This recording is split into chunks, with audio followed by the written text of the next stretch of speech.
Good morning, everyone. Welcome to the Charity First Handicapping Challenge. We starting a little late today. We had some technical difficulties. Thanks for bearing with us. And my personal guest, Claudia Spadaro, is running a little late, so we'll get to her in a moment. But Chappie, welcome to the show. And what do we got going on? Hey, Georgie, how you doing? Yeah, we've had, it's like a three-ring circus so far. Yeah. With live TV. And, I'm surprised because you and I are such technical wizards that we haven't gotten this fixed because we basically run the show around here when it comes to Yeah, so shocking. But our guest, my guest is here. Michelle, like usual. And you've had a very busy morning, so we appreciate it, Michelle. How you doing? Chappie, like you said, it's been a really busy morning, and it's just going to get busier. Well, I know your time is short, but tell us where are you going? You're going out of town for a little while. Give us the scoop. Yeah, gonna head actually this weekend going to the Saudi Cup. I was fortunate enough to be the host last year for the inaugural running, and they have welcomed me back. So myself and Nick Luck and Gary Stevens and Tom Stanley will be anchoring that, and it looks to be a lot of fun. I'm looking forward to a really great showdown between our local horses, including Nick's go. I'm going to say local because he's U.S. based, obviously, in Charlottesville, who is very, very local, being based at Santa Anita. Yeah, very nice. So now, George, this is kind of on the fly show. Michelle's got about 10 minutes left. Claudia should be jumping in any time. So we don't know if this is going to go for another 10 minutes or 20 minutes. But why don't you tell us what's going on? We'll get Michelle's picks and we'll kind of figure it out as we go along. So basically, we're trying to raise money for charity. The charity is Karma. Each one of our handicappers is going to have $300 in mythical money to play with. They're going to have $100 to win on a horse throughout the course of the day. $100 in exact. It could be a straight exacta or two $50 exactas. And the same thing with the daily double. They'll have $100 straight daily double or two $50 doubles. And then if they do turn their bankroll into over $1,000, they will be getting an extra $500 for Karma.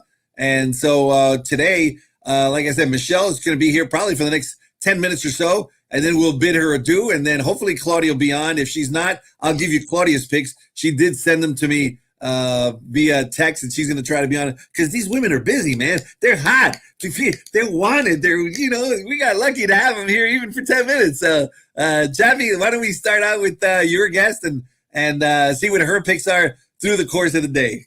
I know Michelle, no matter how much time she has, whether it's 2 minutes or 20, she wants to win. She's very, very competitive. She'll tell you that. I'm kind of upset. I don't know what Claudia's picks are going to be. Can you just maybe you should just start with those. Well, because she might come on the show and then we want her to tell her picks, on her own. I will text you, Michelle. We'll get you her picks for sure. What's your win bet and why?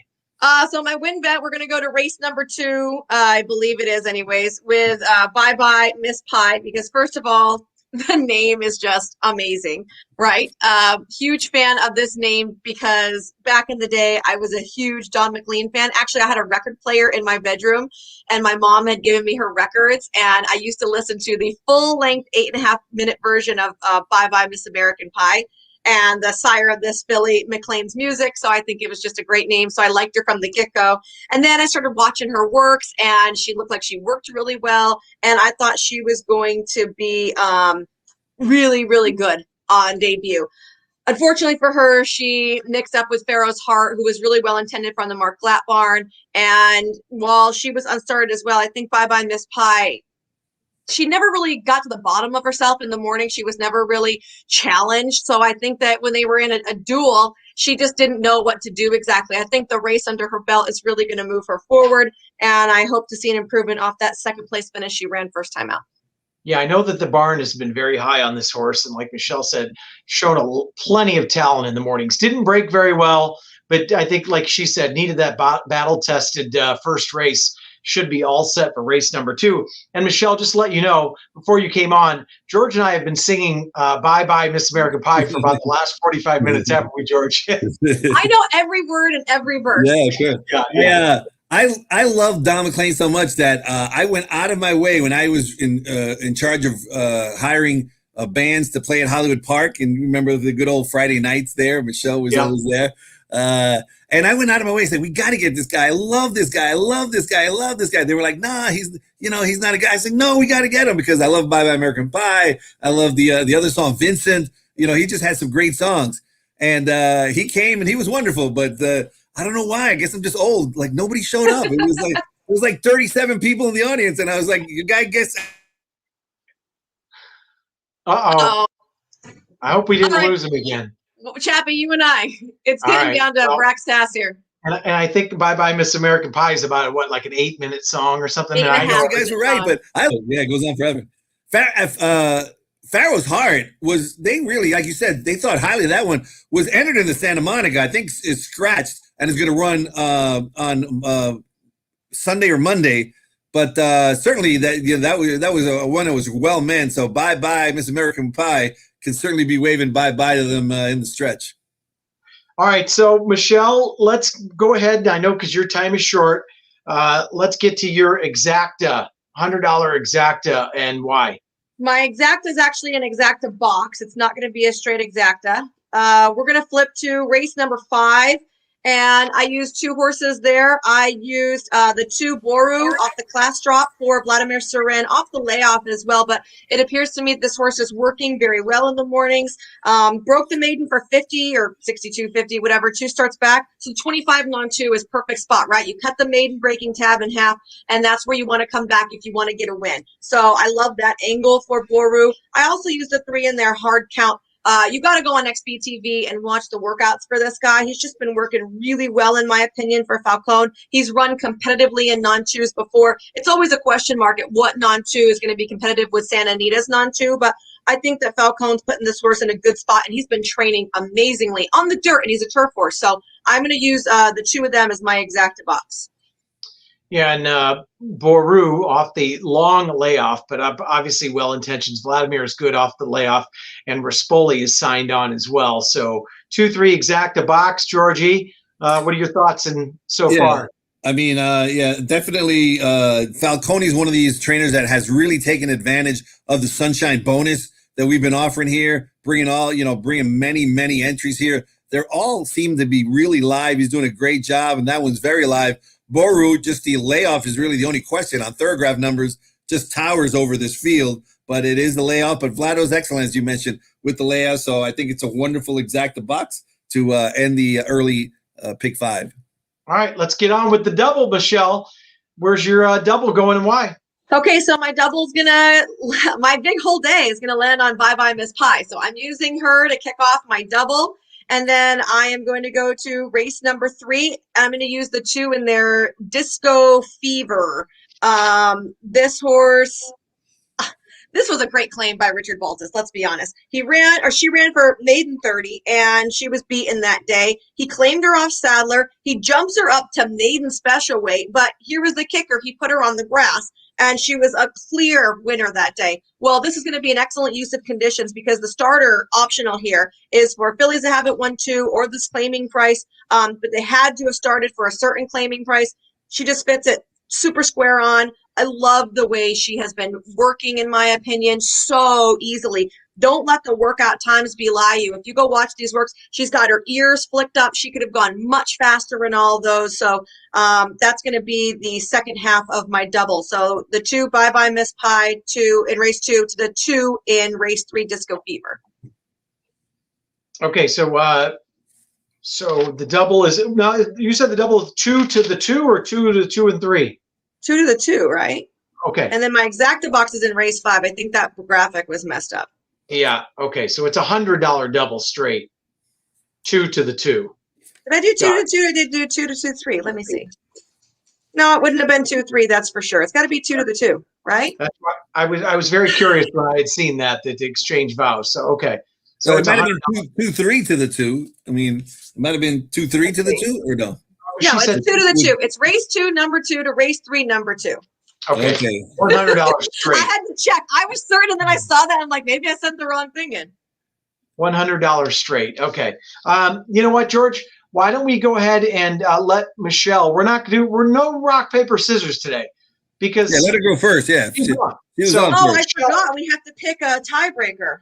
which is in race 8, Michelle. So take your time for a second, just in case. I'm gonna go horse. My top pick in the race, no problem. I'm gonna go number 3, Street Behavior for Steve Miotti on the class drop here. Okay, so your tiebreaker is the 3 Street Behavior 5-1 in the morning line. Steve Miotti on the class drop, second off the claim there. And how are you doing on time, Michelle? Do you got to? I got to jam, and I have less than 4 minutes. Okay. So real quick, I just want to ask you, Michelle. Yeah. Miotti just claimed that horse 2 back for 25,000, and now willing to give him up for 16,000. Does that scare you at all? No, this is a lateral move. We have a 25 on 2 on the grass. We don't have a 25 on 2 on the dirt. Obviously, this horse broke his maiden on the dirt, so this is what he wants to do. Plus the fact that they're pretty much cutting your maiden tag in half again. It's the angle that I like. They even took him up to Golden Gate and tried him in starters. He just wasn't as good as I thought he was. This is the logical spot for him to get a win. I like the angle there. And Michelle, what do you think of the, real quick, going back to the weekend, the big race, the maiden race that the Peter Urton horse came out of? The Bezos was the hyped horse, which I thought was very beatable. But what an impressive performance by the Urton horse first time out, and he's not exactly known to win first time out. I'm trying to think of the name. What are your thoughts on that? Power Dream or something. Yeah. I thought, like you said, Bezos was beatable in there. I actually preferred Tivoli Twirl, Baffert's other horse, although I think he had some distance limitations and he definitely hit a wall there. But Peter's horse was awesome. He ranged up on the outside and just ran right on by them. I think that he looked fantastic there. He had favorable workout reports too. It was actually a loaded race when you started looking at it. I wasn't sure why Bezos was hammered down. I wasn't in love with his works, to be honest. No. I showed them and talked about them that I thought he was very, very beatable there. So I'm not surprised he got beat, but the Urton horse was my pick at the paddock. I thought he looked tremendous and he ran fantastically. Yeah, George and I made a little bit of money on that just because nice. we thought the same thing. Well, I think, like you said, that's going to be a very productive race coming out. There were some talented runners in there, but the Bezos was more on hype. We didn't love the works on XBTV. We knew that horse was going to get bet, and all you had to do was beat Bezos. I mean, it was it was nice to catch a 20-1, but it was. That's why it pays to watch those works yourself and see for yourself who's working well, and sometimes you can beat a favorite that shouldn't be 3 to 5 on name and Baffert alone. It definitely does. I completely agree. Use XBTV to everyone's benefit. George, any last comments with Michelle? We'll let her go. No, we'll let her go. We wish you the best of luck. Have fun in Dubai. I'm sure it's going to be a fantastic experience. I'd be there a little early if I was going to Dubai. Go to the Saudi Cup. Yeah. Saudi Cup. Oh, okay. I'm sorry. And have fun. And we wish you the best of luck. Awesome. Thanks guys. Appreciate Sorry, it. You got it. All right. That's good. All right. Hey, George, that was short but sweet. We got her in. We had technical difficulties. We'll take it. Should we? Do you want to give out Claudia? I don't think she's going to make it. It's already 1:00, and I mean out there pretty much. So she's probably not going to make it. But she did send her picks in, and very similar her selections to Michelle's selection. So let's take a quick look, and I think her winner is going to be in race number 3, and it's going to be Disco Fever. So. Disco Fever, not the one that Michelle is in love with in that race, but certainly one of the ones that can win. And Disco Fever is in, like Michelle talked. It is the one that Michelle liked, right? Yeah, she has a straight double to Disco Fever. Straight double to Disco Fever. So certainly Disco Fever is going to be a key for both of them, and we hope they both hit it so that they could make some money for Karma.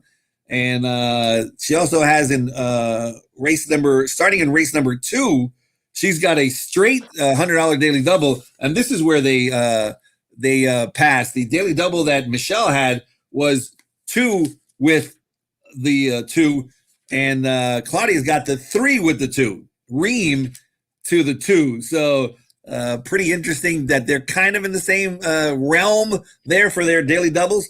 And then Exacta, she's going all the way to race number 6.